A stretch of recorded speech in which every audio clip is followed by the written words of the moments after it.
Then this morning in intro class,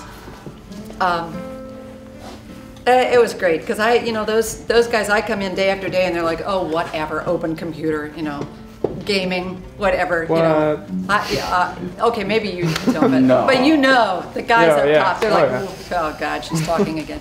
And so today about a little before 11, Joe walks in and suddenly... The crowd went wild. Oh, You should have heard it. Suddenly, I said, Women you were guys, screaming. if you could close, and as I was saying, if you could close all the computers are going snap, snap, snap, snap, snap, snap. Everybody's, okay, maybe especially the women in the class, but really.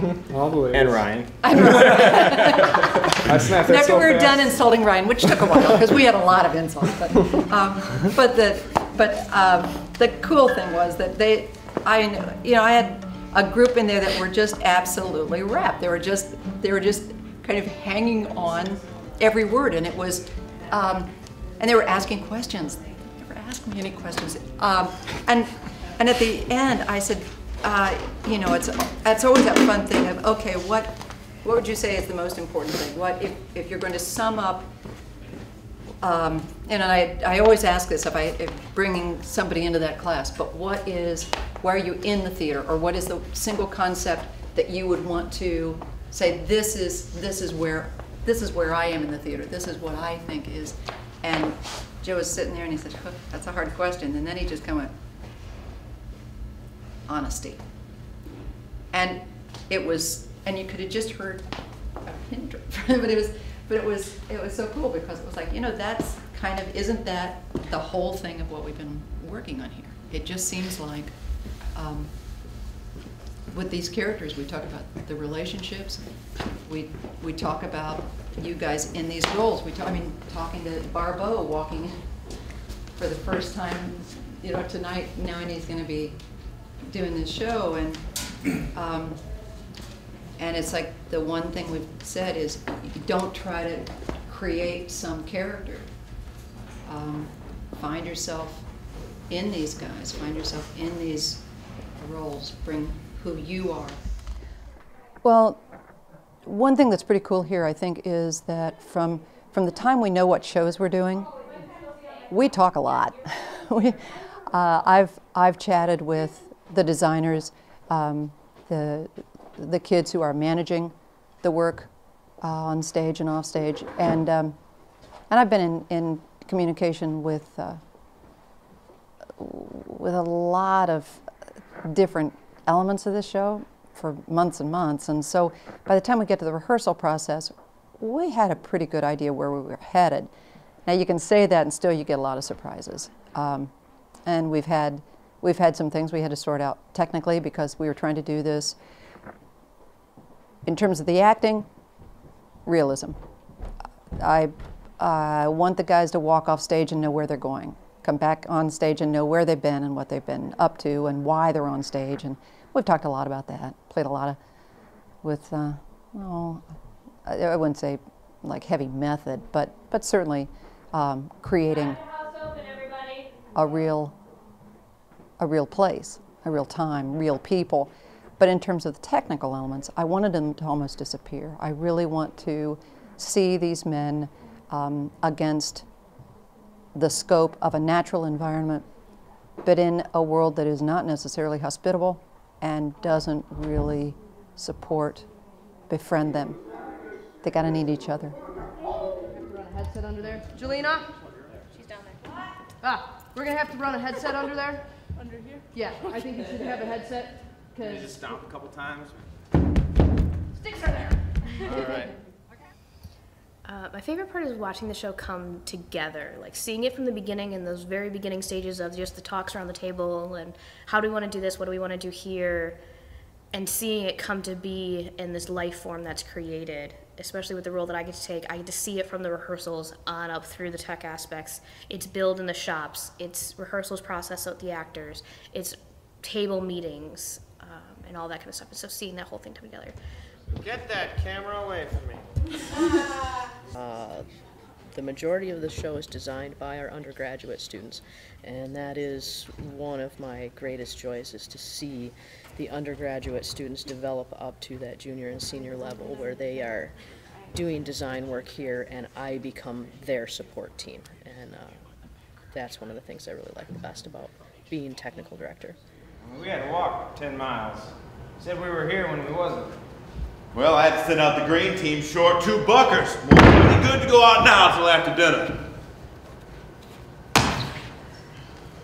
What's your name? George Milton. I play George Milton, of the pair of George and Lenny. And George is, I can't say he's the brains of the outfit, but he's definitely a little brighter than Lenny. He's not a smart guy, but he's quick enough. He's a survivalist, I would say. He knows how to, and not even just for himself, but you know, he's got this guy with him, Lenny, who, you know, can't do a thing for himself. And without George, he'd be, you know, dead in the woods somewhere. So George has this added responsibility of not only just taking care of himself in this hard time, and it's right through the Great Depression, so it's a really tough time in American history. And he's got to carry Lenny on his back. And Lenny does pretty much all he can to make it as difficult as possible for George to do that. Saying the wrong things at the wrong time. And for some reason, George can't let go of him. They're not necessarily family, but they're definitely much more than friends. And in a time when people were notorious for being isolationists and traveling on their own. Just say, what the hell kind of bed you giving us anyways? We don't want no pants rabbits. I tell you what, last guy that had that bed was a blacksmith. Hell of a nice fella and a cleaner guy as you want to meet. How come you got gray backs? Well, I tell you what. I first read this play when I was in high school, and it's one of the stories that has stayed with me that long.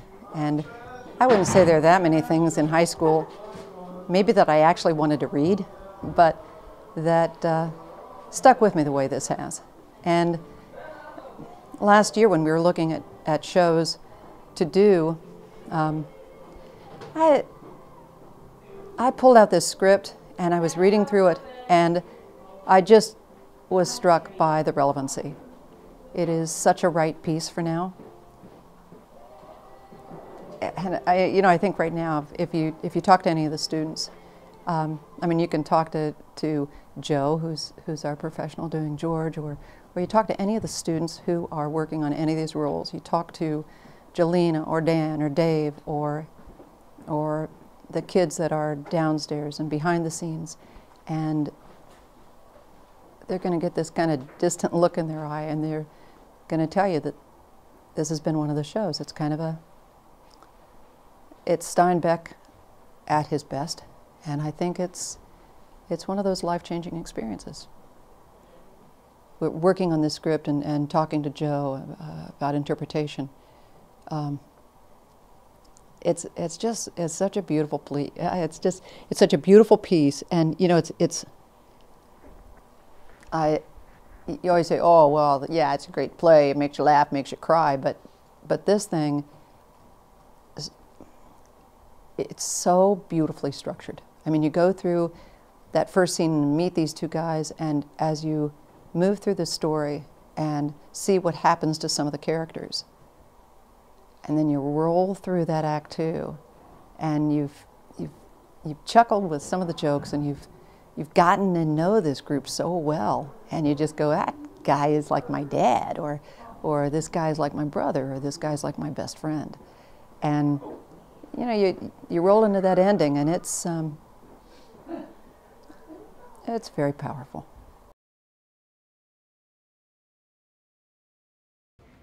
Hello, and welcome to the Forrest Roberts Theater. We ask that you please turn off your cell phones at this time and turn your pagers to the pulse mode. Texting is not allowed during the show as it may disturb your neighbors. Information about the upcoming FRT shows can be found in your program. At today's performance, the role of Carlson will be played by Jacob Barbeau. And now, please join us as we turn a new page on John Steinbeck's Of Mice and Men.